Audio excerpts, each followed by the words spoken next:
Hello friends, welcome back to our channel. അപ്പോൾ ദാ ഇപ്പോൾ പൂരത്തിൻ്റെ സീസണല്ലേ, എല്ലാവരും പൂരങ്ങൾക്കൊക്കെ പോക്കില്ലേ. അപ്പോൾ ദാ എൻ്റെ മാമൻ്റെ വീട്ടിലത്തെ പൂരത്തിൻ്റെ അന്നത്തെ വീഡിയോ ആണ് കേട്ടോ. രാത്രിത്തെ വീഡിയോ ആണ്, രാവിലത്തെ വീഡിയോസ് ഒന്നും ഞാൻ എടുത്തിട്ടുണ്ടായിരുന്നില്ല. അപ്പോൾ അത് രാത്രിത്തെ വീഡിയോ. അപ്പോൾ ഞങ്ങൾ പൊരി മേടിക്കാൻ വേണ്ടി ഇറങ്ങിയതാണ്. മാമനും അമ്മയും അമ്മായും പിന്നെ ഞങ്ങളെല്ലാവരും ഉണ്ട് കേട്ടോ. അപ്പോൾ അത് ഐസ്ക്രീം കണ്ടപ്പോൾ വിഷ്ണു പറഞ്ഞു വിഷ്ണു ഐസ്ക്രീം മേടിച്ചാൽ കണ്ട് വിഷ്ണുവിൻ്റെ വകയായിരുന്നു കേട്ടോ ഞങ്ങൾക്ക് പൂരത്തിൻ്റെ ഐസ്ക്രീമൊക്കെ. അപ്പോൾ ആദ്യട്ടും കോൺ മേടിച്ചിട്ടുണ്ടെങ്കിൽ എൻ്റെ ചോക്കോബാർക്ക് കഴിച്ച് നോക്കണ്ടേ, അത് ചെയ്യാൻ നോക്കട്ടെ എങ്ങനെയുണ്ട് ചോദിച്ചിട്ട് അമ്പലത്തിൽ ഇതാ തായമ്പകം നടന്നുകൊണ്ടിരിക്കുക കേട്ടോ. തീച്ചു ഇറങ്ങിയോണ്ട് തന്നെ തീച്ചുവിനെ വല്യമ്മയുടെ അടുത്താക്കി വന്ന്, അല്ലെങ്കിൽ തീച്ചുവിനെ രാത്രിയെ കൊണ്ടുവരില്ല. അപ്പം ഞങ്ങൾ ഐസ്ക്രീമൊക്കെ കഴിച്ചിട്ട് വരാൻ കുറച്ച് നേരം എടുത്തിട്ടുണ്ടായിരുന്നില്ല.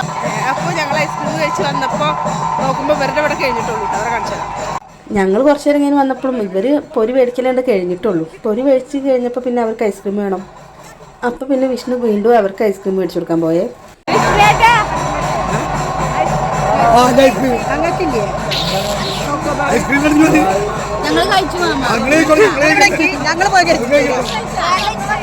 ഇവർക്ക് കൊടുത്തില്ല പറഞ്ഞിട്ട് വിഷ്ണുവിനെ അടുത്തേക്ക് പറഞ്ഞിട്ട് എല്ലാവരും കൂടി പോകാൻ. അപ്പോൾ അവർ ഐസ്ക്രീം കഴിച്ചുകൊണ്ടിരിക്കുന്നതിൻ്റെ ഇടയിൽ ഞങ്ങൾക്ക് തോന്നി ഇന്നൊരു ഓംപ്ലേറ്റ് കഴിച്ചാലോ എന്ന്. അപ്പോൾ പിന്നെ ഞങ്ങൾ അങ്ങോട്ട് പോയി. അവിടെ പോയിട്ട് പിന്നെ കുറച്ച് നേരം വെയിറ്റിംഗ് ഒക്കെ ആയിരുന്നു. അപ്പോൾ എടുത്തിട്ടുള്ള വീഡിയോസാണ് ഇതൊക്കെ. ഞങ്ങൾക്ക് കുറേ പൊരി കണ്ടിട്ട് അവിടെ ഉള്ളവർ ചോദിക്കുന്നത് എന്താ ഇത്ര ആണെന്നൊക്കെ. അപ്പോൾ മാമ പൊരി മേടിക്കുമ്പോൾ ആൻറ്റിയുടെ വീട്ടിലേക്കും അമ്മായിയുടെ വീട്ടിലേക്കും പിന്നെ 3 പെങ്ങന്മാർക്കും പിന്നെ അവരുടെ വീട്ടിൽ വെക്കാനുള്ളതും ഒക്കെ മേടിക്കും കേട്ടോ. ഒക്കെ ഒരുമിച്ച് മേടിക്കാനാണ് ഈ രാത്രിയത്തെ വരവ്. ഇത് എല്ലാ കൊല്ലം പൂരത്തിനുള്ള വരവാണ്. ഇപ്രാവശ്യം നമ്മൾ വീഡിയോ എടുക്കുന്നത് കൊണ്ട് നമ്മൾ എടുത്തു എന്നുള്ളൂ. യൂട്യൂബ് ചാനൽ തുടങ്ങിയിട്ട് ഉള്ള ആദ്യത്തെ പൂരമല്ലേ, അപ്പോൾ ഒരു വീഡിയോ എടുത്തതാണ് കേട്ടോ.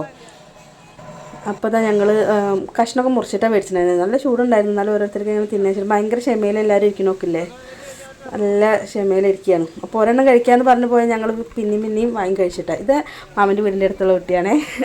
അപ്പോൾ അവൻ്റെ അടുത്ത് ഞാൻ പറഞ്ഞു യൂട്യൂബ് ചാനൽ തുടങ്ങിയിട്ടുണ്ട്, സബ്സ്ക്രൈബ് ചെയ്യുന്നൊക്കെ പറഞ്ഞു. നിങ്ങളൊന്ന് സബ്സ്ക്രൈബ് ചെയ്തിട്ടുള്ളൂ കേട്ടോ. അപ്പോൾ ഞങ്ങൾ സാധനങ്ങളൊക്കെ വാങ്ങി വീട്ടിലേക്ക് പോവുകയാണേ. ടാറ്റാ.